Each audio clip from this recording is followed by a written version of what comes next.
किशोर नगर नाम का एक राज्य था। वहाँ राजा श्रीधर नाम के राजा का शासन था। राजा श्रीधर बहुत ही दयालु राजा थे। वे अपनी प्रजा का बहुत ख्याल रखते थे। एक दिन ऐसे ही राजा अपने दरबार में बैठे थे, तभी कुछ गांव के लोग वहां आ पहुंचे।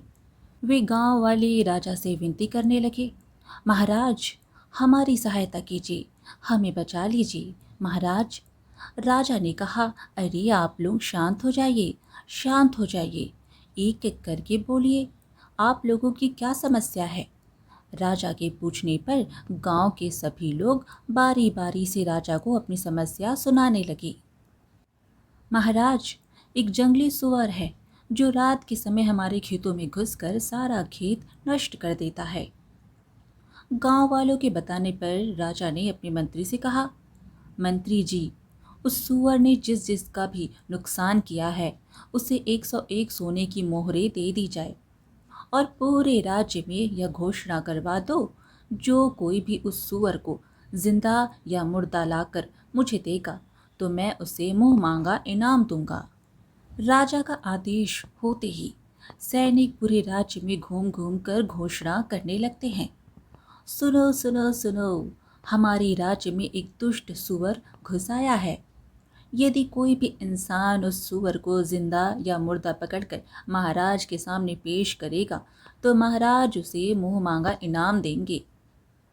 सुअर इतना ज्यादा खतरनाक था कि किसी की भी हिम्मत नहीं हुई कि उसे पकड़ने के लिए जाए और अपनी जान जोखिम में डाली। फिर राजा ने मंत्री से पूछा, अरे मंत्री जी, क्या आपने राज्य में मेरी घोषणा सुनाई नहीं? अभी तक कोई भी व्यक्ति उस सुअर को पकड़ने के लिए क्यों नहीं आया? महाराज, मुझे क्षमा कीजिए, लेकिन मैंने पूरे राज्य में यह घोषणा करवाई थी। महाराज, मुझे लगता है वह सुअर बहुत खतरनाक है, इसलिए कोई भी व्यक्ति जानबूझकर अपनी जान को जोखिम में नहीं डालना चाहता। परंतु मंत्री जी, यदि ऐसा ही रहा तो वह सुअर हमारे पूरे राज्य का विनाश कर देगा। महाराज, उस सुअर को पकड़ना या फिर मारना किसी आम आदमी के बस की बात नहीं है। मंत्री जी, मुझे लगता है मुझे अपनी शर्त को बदलना होगा। इसलिए मंत्री जी, तुम जाओ और पूरे राज्य में यह घोषणा कर दो, यदि कोई भी मुझे उस सुअर को जिंदा या मुर्दा पकड़ के देगा तो मैं उसे अपना आधा राज्य तथा अपनी राजकुमारी का विवाह भी उसी वीर के साथ करवा दूंगा। फिर से मंत्री ने राजा की घोषणा पूरे राज्य में करवा दी। उस घोषणा को दो भाई चुपचाप खड़े होकर सुन रहे थे। बड़े भाई का नाम अजय था और छोटे भाई का नाम विजय था। अजय बड़े ही कुटिल स्वभाव का था, जबकि विजय बहुत ही सीधा साधा था। वह दोनों बहुत ही गरीब थे। अजय ने विजय से कहा, अरे विजय, क्या तुमने भी वही सुना जो मैंने सुना है? विजय बोला, हाँ भैया, आपने एकदम ठीक ही सुना है। अजय बोला, अब तो मैं ही उस सुअर को मार कर लाऊंगा और राजकुमारी से विवाह कर बन जाऊंगा इस राज्य का राजा। इसलिए मैं तो चला महाराज के पास। इतना कहकर अजय वहां से चला जाता है और विजय भी अपने घर की तरफ चला जाता है। अजय दरबार में पहुंचकर बोला, महाराज, मैं लाऊंगा उस दुष्ट सुअर को मारकर। राजकुमारी से तो सिर्फ मैं ही विवाह करूंगा। आप विवाह की तैयारी कीजिए महाराज, मैं जल्द ही वापस आऊंगा। इतना बोलकर अजय जंगलों की तरफ चला जाता है। उधर उसका छोटा भाई विजय अपने बीमार पिता को सारी बात बताता है और कहता है, पिताजी, इसके अलावा हमारे पास और कोई दूसरा रास्ता नहीं है। ऐसे तिल तिल के मरने से अच्छा है कि कोई वीरता भरा कार्य करता हुआ मर जाऊं। पुत्र, तुम ऐसा क्यों बोल रहे हो? तुम अपने आप को ही क्यों कोसते रहते हो? पिताजी, और मैं क्या करूं? एक बेटा होने का मैं कोई भी फर्ज नहीं निभा पा रहा। यदि मैं आपका दवाई भी नहीं ला पा रहा तो मैं कैसा बेटा हूँ? पिताजी, भैया तो कुछ भी नहीं करते, दिन भर इधर उधर घूमते रहते हैं। मैं अकेला घर नहीं चला पा रहा। पिताजी मैं क्या करूं? पुत्र, तुम दुखी मत हो, भगवान पर भरोसा रखो, सब कुछ ठीक हो जाएगा। पिताजी यदि सचमुच भगवान सब कुछ ठीक कर देंगे तो मैं भगवान के सहारे ही उस दुष्ट सुअर को पकड़ने के लिए जाऊंगा। यदि ईश्वर ने चाहा तो मैं ज़रूर अपने मकसद में कामयाब हो जाऊंगा। ठीक है बेटा, यदि तुम्हारी यही इच्छा है तो तुम जा सकते हो। जाओ पुत्र, ईश्वर तुम्हारी सहायता अवश्य करेंगे। ठीक है पिताजी, अब मैं चलता हूँ। इतना बोलकर विजय महल की तरफ चल पड़ता है और महल में जाकर राजा से कहता है, महाराज, मेरा नाम विजय है और मुझे आपकी शर्त मंजूर है। मैं लाऊंगा उस सुअर को, मुझे जाने की आज्ञा दी जाए। महाराज, ठीक है विजय, तुम जा सकते हो। राजा की आज्ञा मिलते ही विजय एक तलवार लेकर जंगलों की तरफ निकल पड़ता है। उधर विजय का भाई अजय पूरे जंगल में इधर उधर घूमता है, लेकिन उससे सूअर कहीं भी दिखाई नहीं देता। ढूंढते ढूंढते सुबह से शाम हो जाती है। अजय खुद से ही कहता है, अब तो मैं इससे आगे और नहीं चल सकता। मैं ऐसा करता हूँ, इसी पेड़ के नीचे थोड़ा सा आराम कर लेता हूँ। इतना कहकर अजय उसी पेड़ के नीचे सो जाता है। उधर विजय बेचारा कड़कती धूप में ही उस सूअर को ढूंढता है। तभी उसे पीछे से आवाज़ सुनाई देती है, अरे रुक जाओ बेटा, मेरी बात सुनो। विजय जैसे ही पीछे मुड़कर देखता है तो उसके सामने एक बूढ़ा बौना आदमी खड़ा होता है, जिसके हाथ में एक तलवार होती है। विजय ने कहा, बोलिए बाबा, आप मुझसे क्या कहना चाहते हैं? अरे बेटा, तुम तो कितने कठोर हो, इस कड़कती धूप में भी पैदल चलकर उस सूअर को ढूंढ रहे हो। वाकई तुम तो कितने परिश्रमी हो, इसलिए मैं तुम्हें कुछ देना चाहता हूँ पुत्र। बोलिए बाबा, आप मुझे क्या देना चाहते हैं? बेटा, तुम मेरी इस तलवार को ले लो। यह तलवार बहुत ही शक्तिशाली है, इसके वार से आज तक कोई भी शत्रु नहीं बच पाया। लेकिन बाबा, आप हो कौन और आप यह तलवार मुझे क्यों दे रहे हैं, जबकि आप खुद इस तलवार से उस दुष्ट सूअर को मारकर राजा से बहुत कुछ प्राप्त कर सकते हैं? बेटा, मैं यही पास के गांव में ही रहता हूँ। जब मुझे पता चला कि तुम उस सूअर को मारने के लिए जा रहे हो तो मैंने सोचा कि क्यों ना मैं इस तलवार को तुम्हें दे दूँ, क्योंकि बेटा अब तो मैं बूढ़ा हो चुका हूँ और मैंने अपनी सारी ज़िंदगी जी ली है, लेकिन अभी तुम्हारी तो सारी ज़िंदगी पड़ी है जीने के लिए। इसलिए बेटा, मुझसे ज़्यादा तुम्हें इस तलवार की ज़रूरत है, इसलिए तुम इस तलवार को रख लो। ठीक है बाबा, लाइए, मुझे अपनी तलवार दे दीजिए। अच्छा बाबा, अब मैं चलता हूँ। इतना बोलकर विजय हाथ में तलवार लेकर जंगल में आगे बढ़ता है। विजय चलते चलते एक गुफा के पास पहुँचता है। अरे यह क्या, यहाँ पर तो किसी जानवर के पैर के निशान हैं। कहीं यह निशान उस सूअर के तो नहीं है? हाँ हाँ, ज़रूर यह निशान उस सूअर के ही हैं। चलो, मैं इस गुफा के भीतर जाकर देखता हूँ।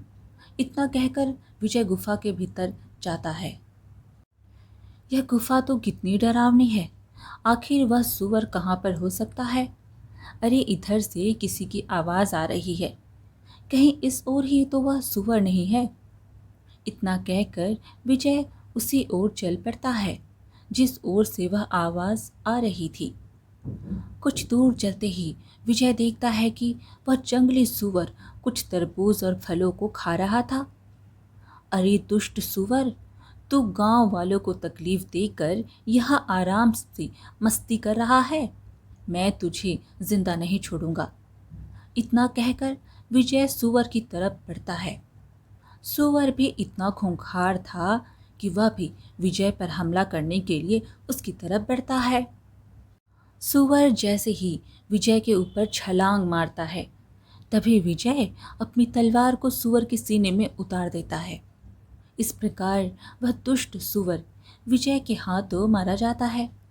सुअर तो मर गया, चलो अब इसे अपने कंधे पर उठाकर ले चलता हूँ। इतना कहकर विजय उस सुअर को अपने कंधों पर लाद कर चल देता है।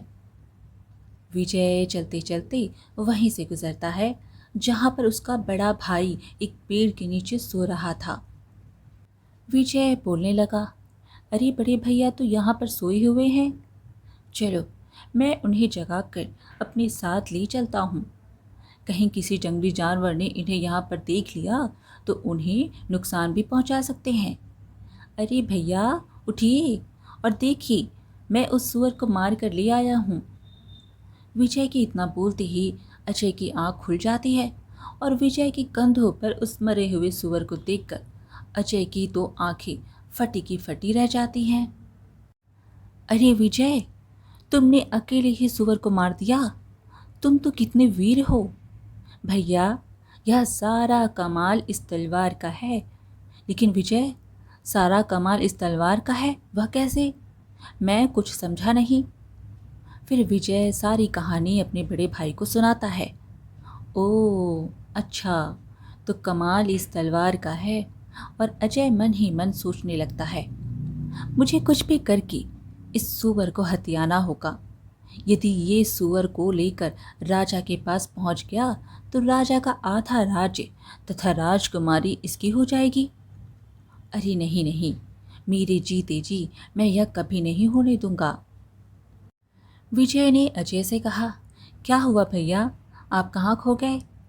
अरे नहीं नहीं भाई, मैं सोच रहा था कि तुम इस सुअर का शिकार करके काफ़ी ज़्यादा थक गए होगे। तुम ऐसा करो, इसी पेड़ के नीचे लेट कर थोड़ा सा आराम करो। मैं अभी तुम्हारे लिए कुछ फल लेकर आता हूँ, तुम थोड़ा सा कुछ खा लो, फिर हम चलेंगे। ठीक है भैया, जैसी आपकी इच्छा, मैं यहीं पर रुक जाता हूँ। इतना सुनकर अजय जल्दी ही वहाँ से चला जाता है। अजय चलते चलते एक आम के पेड़ के पास पहुँचता है। अरे वाह, इसमें तो कितने सारे आम लगे हुए हैं, चलो इसी में से कुछ आम तोड़ लेता हूँ। अजय तुरंत ही एक पत्थर उठाता है और पेड़ पर फेंकता है तो कुछ आम टूट कर नीचे गिर जाते हैं। फिर अजय सोचता है, मैं ऐसा करता हूँ, इन आमों के ऊपर इन जहरीले पत्तियों का रस लगा देता हूँ। विजय जैसे ही आम खाएगा तो उसका काम तमाम हो जाएगा। अजय बिल्कुल वैसा ही करता है और फिर विजय के पास वापस आता है। अरे विजय, उठो उठो, देखो मैं तुम्हारे लिए फल तोड़ कर ले आया हूँ।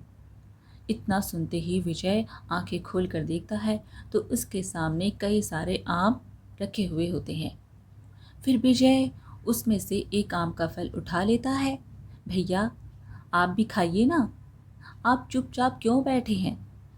अरे नहीं नहीं भाई, मैं यह फल नहीं खा सकता, यह फल तो मैं सिर्फ तुम्हारे लिए ही लाया हूँ। मैं तो पेड़ के पास बैठकर ढेर सारे फल खाकर आया हूँ। अब तो मेरे पेट में बिल्कुल भी जगह नहीं बची है कि मैं कुछ और खाऊं। अच्छा ठीक है भैया, मैं कुछ फल खा लेता हूँ और कुछ फल पिताजी के लिए भी ले चलता हूँ। विजय तुरंत ही आम को खाने लगता है। विजय ने अभी मुश्किल से एक ही आम खा पाया था कि विजय को कुछ अजीब सा लगने लगता है। अरे भैया, यह कैसा आम था, इसे खाकर तो मुझे चक्कर से आने लगे हैं। इतना कहकर बेचारा विजय ज़मीन पर गिर जाता है।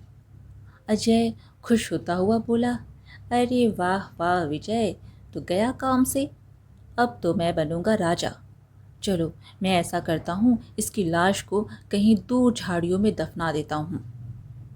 फिर अजय ने तुरंत ही विजय का हाथ पकड़कर उसे खींचता हुआ गड्ढे के पास ले जाता है और उसे गड्ढे में गिरा देता है। फिर उसके ऊपर मिट्टी डालने लगता है। कुछ देर में ही अजय ने विजय को मिट्टी से ढक दिया। फिर अजय जल्दी ही उस मृत सुअर को अपने कंधे पर रखता है और महल की तरफ चल देता है। अजय चलते चलते जल्दी ही महल में पहुंच जाता है। राजा अजय के कंधे पर लदे उस सुअर को देखकर आश्चर्य में पड़ जाता है। आखिर इसके जैसा मूर्ख और घमंडी इंसान मेरा दामाद बनेगा। यदि मैंने अपना राज्य इसके हाथों में सौंप दिया तो मेरे राज्य का विनाश यह खुद ही कर देगा। अब क्या करूं? मैं अपने वचन से पीछे भी नहीं हट सकता। तभी अजय कहने लगा, क्या हुआ महाराज? आप किस चिंता में डूब गए? आपने अभी भी विवाह की तैयारी नहीं की। राजा ने कहा, अरे बेटा, मैं तुम्हारा विवाह अपनी पुत्र से अवश्य कराऊंगा, लेकिन अभी नहीं। पंडित जी ने बताया है अभी 7 दिनों तक मुहूर्त अच्छा नहीं है, इसलिए हम तुम्हारा विवाह और अपना आधा राज्य इन 7 दिनों के बाद ही देंगे। अजय बोला, ठीक है महाराज, मुझे इससे कोई भी आपत्ति नहीं है। मैं 8वें दिन ही दुल्हा बनकर राजकुमारी तथा अपने आधे राज्य को लेने आऊँगा। इतना बोलकर अजय वहाँ से वापस चला जाता है। अजय के घर पहुँचते ही उसके पिता ने पूछा, बेटा, तुम्हारा भाई अभी भी लौट कर क्यों नहीं आया? वह भी तो सूअर का शिकार करने के लिए गया था। अरे पिताजी, आप मेरा दिमाग क्यों खा रहे हैं? मुझे क्या पता विजय कहाँ गया है। आप खुद ही चले जाइए और विजय को ढूंढ कर ले आइए। लेकिन बेटा, तुम तो अच्छी तरह जानते हो कि मैं उठ चल नहीं सकता। बेटा, तुम खुद जाकर देख आओ तुम्हारा भाई कहाँ है। पिताजी, मैं कहीं नहीं जाऊंगा। यदि वो वापस नहीं आया तो इसका मतलब उसे किसी जंगली जानवर ने खा लिया होगा। अरे नहीं नहीं बेटा, तुम ये कैसी बातें कर रहे हो? तुम इतने कठोर मत बनो। यह मत भूलो कि वो तुम्हारा ही भाई है। बेटा, बुरे वक्त में एक भाई ही दूसरे भाई का सहारा बनता है। फिर इसी तरह से 7 दिन बीत जाते हैं और अजय राजा के पास फिर पहुंचता है। महाराज, 7 दिन तो गुजर गए, आज तो शुभ मुहूर्त है। आप जल्दी से मेरा विवाह राजकुमारी से कर दो। मुझे अपनी आधी संपत्ति दे दीजिए। राजा सोचने लगता है, हे भगवान, क्या मेरी पुत्री का भाग्य इसी दुष्ट के भाग्य से जोड़ दिया है? यदि ऐसी बात है प्रभु, तो मैं खुशी खुशी अपनी पुत्री का विवाह इसी के साथ करने के लिए तैयार हूँ। फिर राजा ने कहा, ठीक है, ज़रा बैठो, मैं अपने पूरे राज्य में अपनी बेटी के विवाह की घोषणा करवा दूँ। मंत्री जी, जाइए और राजकुमारी की विवाह की घोषणा करवा दीजिए और कह दीजिए कि सभी लोग जल्दी से जल्दी राजकुमारी के विवाह में शामिल हों। फिर सैनिक ने घोषणा की, सुनो सुनो सुनो, राजा की पुत्री का आज विवाह है, इसलिए सभी लोग राजा के महल में जल्दी से जल्दी पहुंच जाइए। शादी समारोह शुरू होता है। पंडित जी मंत्र पढ़ना शुरू करते हैं कि तभी वहाँ ज़ोर से आवाज़ आती है, रुक जाइए पंडित जी, यह विवाह नहीं हो सकता। सब लोग हैरत से देखने लगते हैं। अजय उसे देख के सोचने लगता है, अरे ये जिंदा कैसी? तभी राजा ने कहा, अरे बेटा विजय, तुम कहाँ से आ गए? तुम तो मर गए थे। विजय बोला, नहीं महाराज, मैं मरा नहीं था, लेकिन मुझे मारने की पूरी कोशिश की गई थी। राजा बोले, लेकिन विजय, तुम्हें किसने मारने की कोशिश की? बताओ मुझे। महाराज, मुझे मारने वाला कोई और नहीं बल्कि मेरे बड़े भैया ही हैं। लेकिन विजय, तुम तो इतने दिनों से थे कहाँ? फिर विजय ने अपनी सारी कहानी वहाँ पर खड़े सभी लोगों को सुनाने लगता है। महाराज, मेरे भाई ने मुझे मिट्टी में दफन कर दिया था, किंतु मेरा एक हाथ बाहर ही रह गया था। तभी वहाँ पर एक चरवाहा आया, उसकी बकरियाँ चर रही थी। उसकी बकरियाँ चरते हुए वहाँ आ पहुँची जहाँ मैं दफन था। उस चरवाहे ने देखा कि मिट्टी ताज़ी खुदी हुई है और उसके बाद उसे मेरा हाथ दिखाई दिया।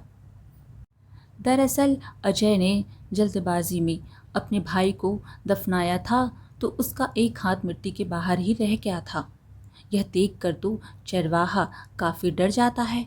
अरे राम राम राम, यह हाथ किसका है?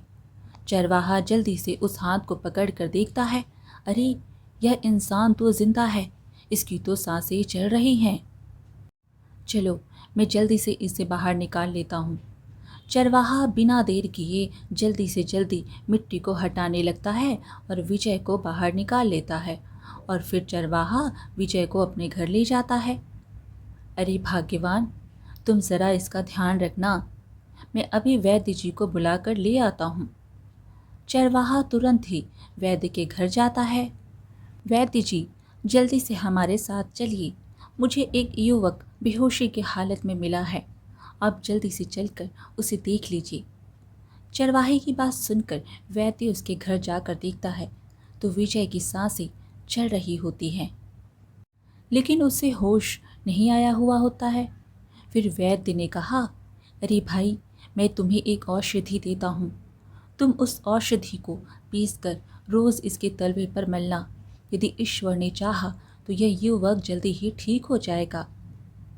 वह चरवाहा प्रत्येक दिन उस औषधि को विजय के तलवों पर मलता रहता है, शायद इसी उम्मीद में कि विजय को होश आ जाए। इसी प्रकार धीरे धीरे 7 दिन गुजर जाते हैं। 8वें दिन वो चरवाहा राजा की सैनिक की घोषणा सुनकर घर आता है। अरे भाग्यवान, तुम कहाँ हो? उसकी पत्नी बोली, क्या हुआ, आप इतना हाँफ क्यों रहे हैं? बताइए क्या बात है? अरे भाग्यवान, आज राजा की पुत्री का विवाह है और जिसके साथ राजकुमारी का विवाह होने जा रहा है उसका नाम अजय है। तुम जल्दी से तैयार हो जाओ, हमें अभी निकलना है।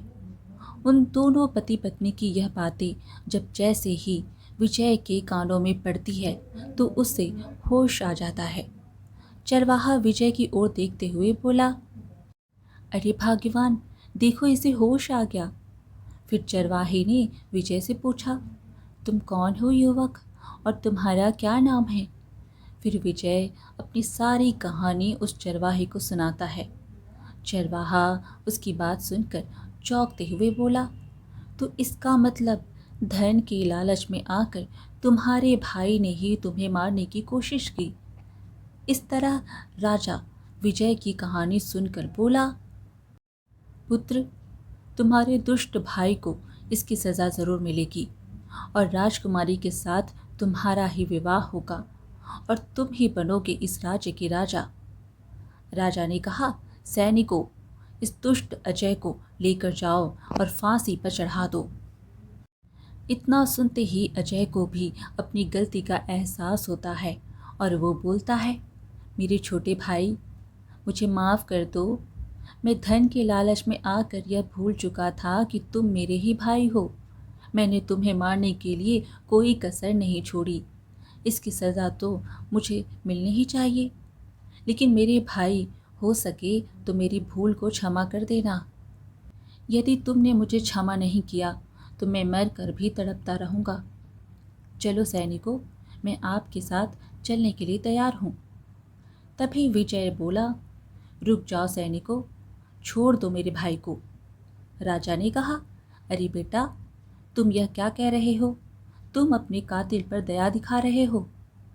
विजय बोला, महाराज, मुझे क्षमा कर दीजिए। मैं मानता हूँ कि मेरे भाई ने जो भी किया वह बहुत गलत था, लेकिन उसने अपनी गलती को स्वीकार कर लिया। महाराज, जो गलती उसने की वह गलती मैं नहीं कर सकता।